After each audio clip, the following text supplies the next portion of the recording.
Hello and welcome to another episode of the Fact Flashes Election Express. And on this winter morning, I have been joined by one of the country's biggest political parties, that is Bharatiya Janata Party's states, one of the youngest councillor, and that is none other than Srirang Aire. Srirang Aire is the son of Rajesh Aire, somebody who is a very well-known public figure in Vadodara city, and apart from being the youngest councillor who has got the ticket from Bharatiya Janata Party in Vadodara, and apart from being Rajesh Aire's son, he has this another identity that none of us are aware about. Srirang Aire is a national level kabaddi player, and apart from that, he has also represented Vadodara city and Gujarat state at several matches, and he was also the president of one of such clubs. Now, Srirang Aire also runs his own kabaddi club wherein he teaches students, he teaches kids as well.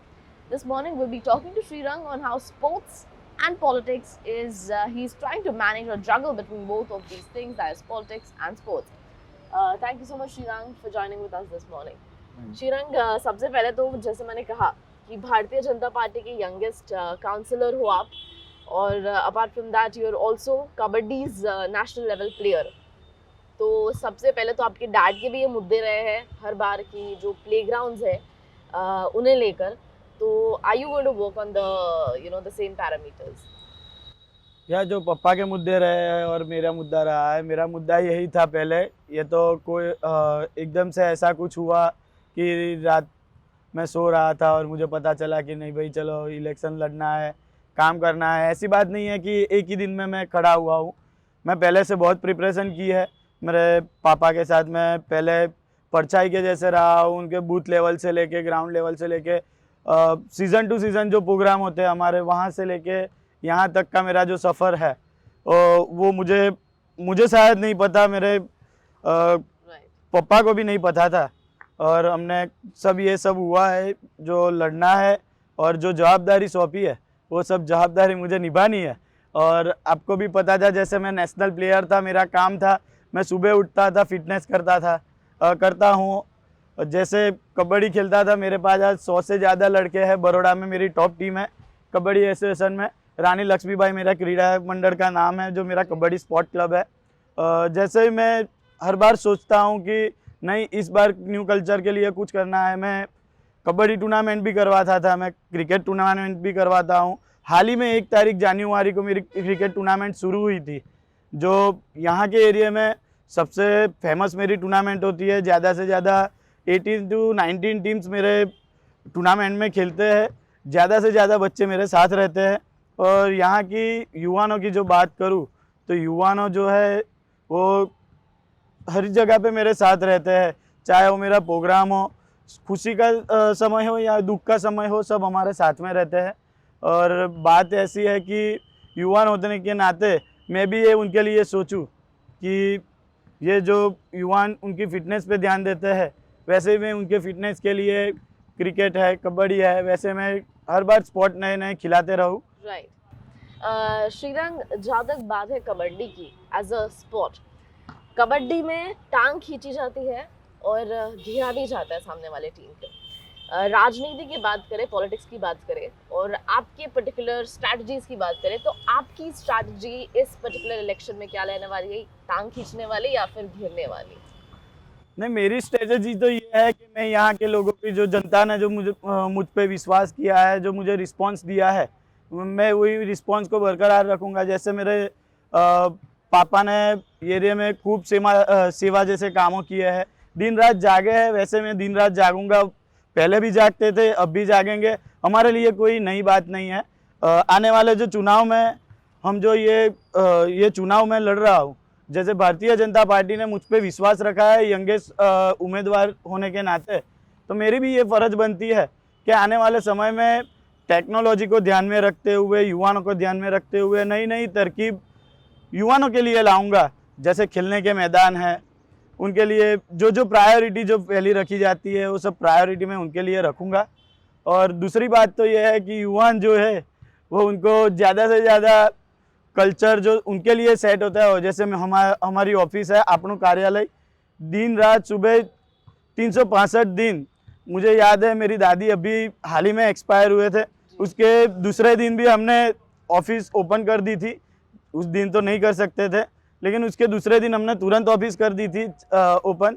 और हमारी office कभी बंद नहीं रहती है। पहले पप्पा का आपनू कार्यालय था और आज मेरा जो कार्यालय बनेगा वो डिजिटल आपनू कार्यालय होगा। जैसे डिजिटल भारत है वैसे हमारा भी डिजिटल सब चलेगा I'm sure. यहाँ पे। मुझे एक बात बताइए बहुत वेरी ऑनेस्टली, जैसे मैंने कहा कि आप यंगेस्ट काउंसलर हो, तो कहीं ना कहीं लोगों के दिमाग में एक स्टिग्मा होता है, एक स्टीरियोटाइप होता है कि छोटा बच्चा है अभी, बिकॉज आप बहुत काफ़ी यंग हो, तो पार्टी से आई एम श्योर आपको बहुत ज़्यादा सपोर्ट भी मिलता होगा, बट कहीं ना कहीं कुछ लोग होंगे जिनके दिमाग में ये स्टिग्मा होगा कि ही इज़ टू यंग, बहुत छोटा है ये सब करने के लिए। तो क्या आपको ये सब sort of not discrimination but क्या ये प्रॉब्लम्स फेस करने पड़ते हैं where people underestimate you? नहीं, मैं छोटा हूँ लेकिन मेरे अनुभव ज़्यादा है। आपको भी पता है 15 साल से पप्पा के साथ रहा हूँ। और जो पॉजिटिव लोग होते हैं वो मेरे लिए पॉजिटिव सोचते हैं, जो नेगेटिव होते हैं उनका तो क्या है, उनको तो जो सोचना है वो सोचेंगे। मुझे कोई फ़र्क भी नहीं पड़ता है कि वो सोचे। मुझे ये फ़र्क पड़ता है कि वो जो नेगेटिव सोचते हैं उनके अंदर से उनको कैसे पॉजिटिव में करूँ। और आने वाला जो टाइम में जो भगवान ने या पार्टी ने या मेरे पापा ने जो मुझे तक दिए, मुझ पर जो विश्वास रखा है, तो मैं उन सबको उनका जो विश्वास रखा है मैं विश्वास कभी जाने नहीं दूंगा। और पब्लिक मुझ पे जो विश्वास रखेगी, वो विश्वास जैसे मैं दिन रात जागते उठते बैठते में उनका जो भी काम होगा, चाहे वो नड़ गटर रास्ता या फिर दूसरी भी कोई परेशानी होगी, जैसे कि बच्चों के लिए खेलने का मैदान है। आप ये देख रहे हो कि कितने बच्चे आज हमारे यहाँ पे कबड्डी भी चलता है, यहाँ पे वॉलीबॉल भी चलता है। यहाँ से छोटे बच्चे तैयार होते हैं। यहाँ पे बॉयज़ भी खेलते हैं, शाम को गर्ल्स खेलती है। सबको पार्टीशन में टाइम दे दिया हुआ है कि वो लोग इतने टाइम पे खेलते हैं। तो ये बात है कि हम छोटा हूँ, उसका मतलब ये नहीं कि मुझे अनुभव नहीं है। चाहे अनुभव मेरा टाइम मेरा कम हो। पार्टी में लोग आपको किस तरह से देखते हैं, ये मेरा सवाल था। अच्छा, पार्टी में मुझे जो देखते हैं यंगेस्ट कॉरपोरेटर के नाते देखते हैं। जो पार्टी के लोग हैं उन्होंने भी देखा है मुझे स्ट्रगल करते हुए। कोरोना टाइम में हर एक घर में पर्सनली जाके सैनिटाइज करता था। मुझे कोरोना का डर नहीं था तब, बाद में थोड़ा थोड़ा डर बनता रहा। और थोड़ा थोड़ा समय के साथ भी सत्ता के साथ भी हम पार्टी का हूँ, तो थोड़े नियमों के साथ भी मैं रह के जो कोरोना के जो कॉल थे वो मैंने अटेंड किया है। कोरोना के टाइम पे लोगों को फ्रूट से लेके सब खाने की चीज़ें हम टाइम पे पहुंचाते थे। हमारे यहाँ दीनदयाल नगर यहाँ पे बूढ़ा है, बूढ़ा का रहना है वहाँ पे किसी लोग की ऐसा हुआ है कि वो लोग की खाने की कभी परिस्थिति नहीं होती थी, तो सुबह शाम पर्सनली मैं टेम्पो चलाता था। टेम्पो चला के मैं उनको सुबह शाम 2 टाइम खाना देने जाता था। मुझे पता है आज अपने घर में जो खाना है वो खाना अपने को पता है वेस्ट कर देते हैं, लेकिन वो लोग जैसे कोरोना के टाइम पे लाइन में खड़े रह के खाना लेते थे, तो हमें भी कुछ ऐसा होता था कि नहीं, ये लोग जो कर रहे हैं हम इनके लिए जो कर रहे हैं, वो शायद हमें यहाँ पे कुदरत ने जो मौका दिया है वो उसने हमको इसी लिए बनाया है और वही हमको काम करना है, हमारा वही गोल है। हम यंगस्टर्स की बात करें, इंडिया में जो यंगस्टर्स होते हैं या फिर जो यंग लोग होते हैं पॉलिटिक्स में, पर्टिकुलरली गुजरात में, इंडिया में तो फिर भी ठीक है, पर गुजरात में in comparison to other states, in comparison to Delhi या फिर अदर स्टेट्स, लोग काफ़ी रिलक्टेंट होते हैं यंगस्टर्स इन पर्टिकुलर पॉलिटिक्स में आने से गुजरात में, बिकॉज जैसे यंगस्टर्स जो होते हैं वो बिजनेस में आने के लिए ज़्यादा इंटरेस्टेड होते हैं मोर देन पॉलिटिक्स। तो इस तरह से, और youngsters play a very important role in politics as well, उनका रोल भी काफ़ी इंपॉर्टेंट होता है पॉलिटिक्स में, बट वो आना नहीं चाहते कहीं ना कहीं। So what would be your message to those youngsters?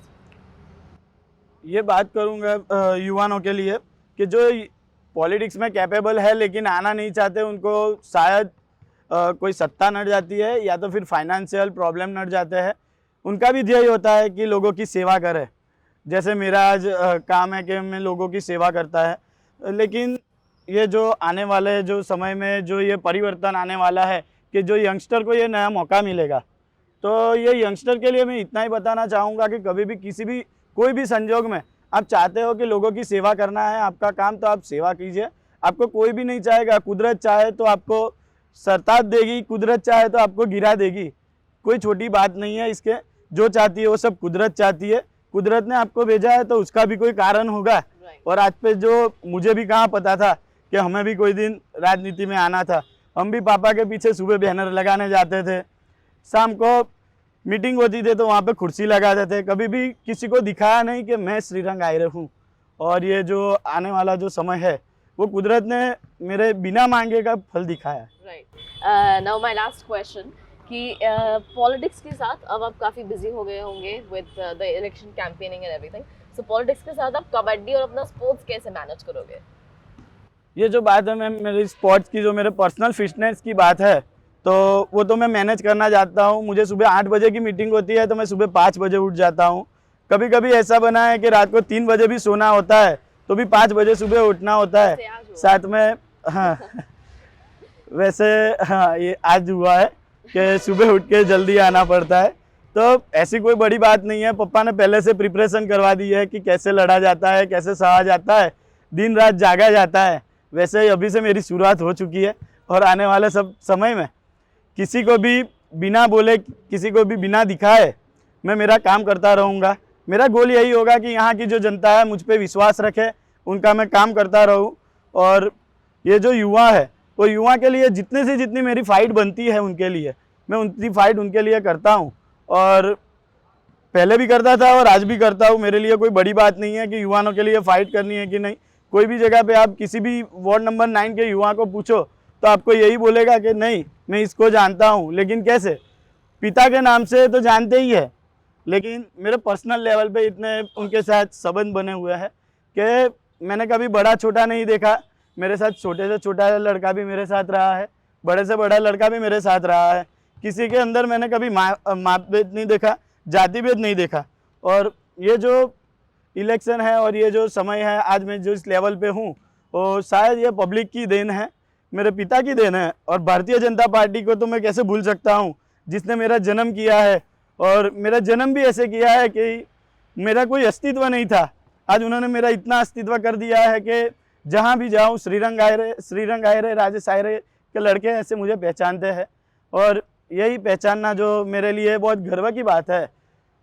Public जो मेरे लिए सोचती है मैं उनके लिए उनसे भी ज़्यादा सोचूंगा। मेरे कार्यालय है उनके लिए दिन रात ओपन है, वो कभी भी मुझे कंप्लेन लिखवा सकते हैं। मेरे पास उंडेरा जैसे विस्तार है, जो सिवासी जैसे विस्तार है, जो लोगों को यहाँ आने के लिए बहुत दिक्कत पड़ती है। किसी के पास व्हीकल नहीं होता, वहाँ पे बहुत स्लम एरिया है, बहुत स्लम विस्तार है, तो किसी के लिए ऐसी कोई सुविधाएं नहीं होती है कि वो यहाँ पे आ सके। तो मैं उनके लिए एक ही रिक्वेस्ट करूँगा कि ये जो अपना कार्यालय था वो पहले नोटबुक पे चलता था, आने वाला कार्यालय है वो इंटरनेट पे चलेगा, वेब पे चलेगा।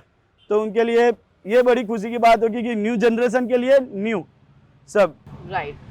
Thank you so much, Srirang, and all the very best for the elections. And let's just hope that you make it to the victory. So this was Srirang Aire with me. He is the youngest corporator, and he is also a national level kabaddi player. He's a sportsman, and he is completely dedicated towards his work. He's very enthusiastic, and with this, somewhere or the other, what we are seeing is that now the youngsters of India, the youngsters of Gujarat and Baroda are also coming into politics, and I think there can be no better news than this. So with this and everything that you need to know about what's happening in the local body elections, Vadodara, make sure that you keep watching the Fact Flash. Thank you.